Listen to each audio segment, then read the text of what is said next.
మానవులకు ఉన్న కష్టాలు తొలగించే వ్రతమే సంకటహర చతుర్థి వ్రతం. ఈ వ్రతాన్ని మీకున్నటువంటి కష్టాన్ని బట్టి 3, 5, 9, 11, 21 ఇన్ని మాసాలు చేస్తానని సంకల్పం చెప్పుకుని వ్రతం ఆచరించాలి. పురాణాల ప్రకారం ఈ సంకటహర చతుర్థి వ్రతాన్ని ప్రతి మాసంలో కూడా పౌర్ణమి తర్వాత వచ్చే చవితి తిథి రోజునైతే ఆచరించుకోవాలి. అది కూడా రాత్రి సమయంలో ఏ రోజైతే చవితి తిథి ఉంటుందో ఆ రోజు ఈ వ్రతం ఆచరించుకోవాలి. దీనిని బట్టి చూస్తే ఈ 2025 సంవత్సరంలో అక్టోబర్ నెలలో అంటే ఆశ్వేజ మాసంలో సంకటహర చతుర్థి వ్రతం ఎప్పుడు వచ్చింది అని అంటే స్వస్తి చంద్రమాన శ్రీ విశ్వావసు నామ సంవత్సరం దక్షిణాయనం శరదృతువు ఆశ్వేజ మాసం బహుళపక్షం చవితి తిథి ప్రారంభం 2025 అక్టోబర్ 9 గురువారం రాత్రి 2:53 ప్రారంభమయ్యి 2025 అక్టోబర్ 10 శుక్రవారం రాత్రి 12:27 వరకు చవితి తిథి ఉంది. కాబట్టి రాత్రి సమయంలో చవితి తిథి 2025 అక్టోబర్ 10 శుక్రవారం రోజు అయితే ఉంది. అందుకని మనం ఈ ఆశ్వేజ మాసంలో సంకటహర చతుర్థి వ్రతాన్ని అక్టోబర్ 10 శుక్రవారం రోజు అయితే ఆచరించుకోవాలి.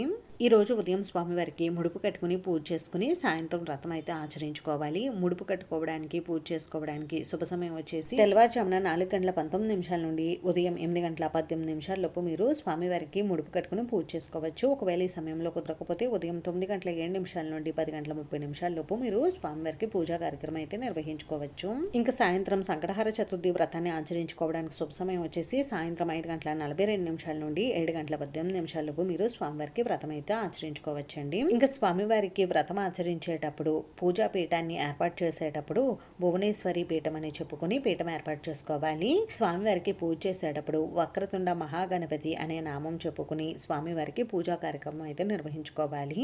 అంటే స్వామివారికి పుష్పాలు అవి సమర్పించేటప్పుడు ఈ నామం చెప్పుకుని మీరు పూజను అయితే నిర్వహించుకోవాలండి. స్వామివారికి వ్రతం పూర్తయిన తర్వాత చంద్రుడికి తప్పకుండా అర్ఘ్యం ఇవ్వాలి. అర్ఘ్యం ఇవ్వడానికి రాష్ట్రాల వారిగా చంద్రోదయ సమయాన్ని నేను ఇక్కడ డిస్ప్లే పైన అయితే ఇస్తున్నానండి. మీరు ఏ రాష్ట్రంలో ఉన్నారో ఆ రాష్ట్రాన్ని చూసుకుని చంద్రుడికి అర్ఘ్యం సమర్పించండి. ఇంకా ఈ సంకటహర చతుర్థి వ్రతాన్ని ఎవరైనా కొత్తగా ప్రారంభించాలనుకుంటే వారు ఆశ్వేజ మాసం నుండి ప్రారంభించవచ్చా అని అంటే ప్రారంభించుకోవచ్చండి.